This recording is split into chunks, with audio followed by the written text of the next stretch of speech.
नमस्कार दोस्तों, स्वागत है आपका फिर से एक बेहतरीन कहानी में। तो चलिए कहानी शुरू करते हैं। एक डॉक्टर बड़ी ही तेजी से अस्पताल में घुसा। उसे किसी एक्सीडेंट के मामले में तुरंत ही बुलाया गया था। अंदर घुसते ही उसने देखा कि जिस लड़के का एक्सीडेंट हुआ है उसके परिवार बड़ी ही बेसब्री से उसका इंतजार कर रहे थे।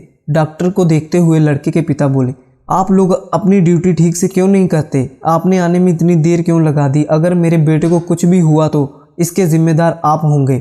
डॉक्टर ने बड़ी निम्रता से कहा, आई एम सॉरी, मैं अस्पताल में नहीं था और कॉल आने के बाद जितना तेज़ी से हो सका मैं यहाँ पर आया हूँ। कृपया अब आप लोग शांत हो जाइए ताकि मैं इलाज कर सकूँ।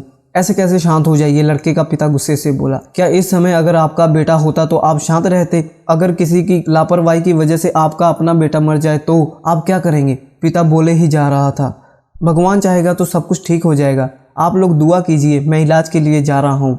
और ऐसा कहते हुए डॉक्टर ऑपरेशन थिएटर में प्रवेश कर गए।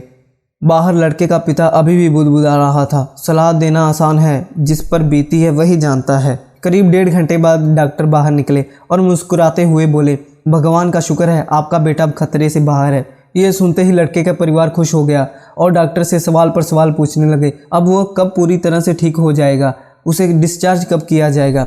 पर डॉक्टर जितनी ही तेज़ी से आए थे उतनी ही तेज़ी से वापस जाने लगे और लोगों से अपना सवाल नर्स से पूछने को कहा। ये डॉक्टर इतना घमंडी क्यों है? ऐसी क्या जल्दी है कि वह 2 मिनट हमारे सवालों का जवाब नहीं दे सकता? लड़के के पिता ने नर्स से कहा। नर्स उदास होती हुई बोली, आज सुबह डॉक्टर साहब के लड़के की एक भयानक एक्सीडेंट में मौत हो गई और जब हमने उन्हें फ़ोन किया था तब वे उसका अंतिम संस्कार कर रहे थे और बेचारे अब आपके बच्चे की जान बचाने के बाद अपने लाडले का अंतिम संस्कार करने के लिए वापस लौट रहे थे। ये सुनकर परिवार और पिता स्तंभ रह गए। उन्हें अपनी गलती का एहसास हो गया।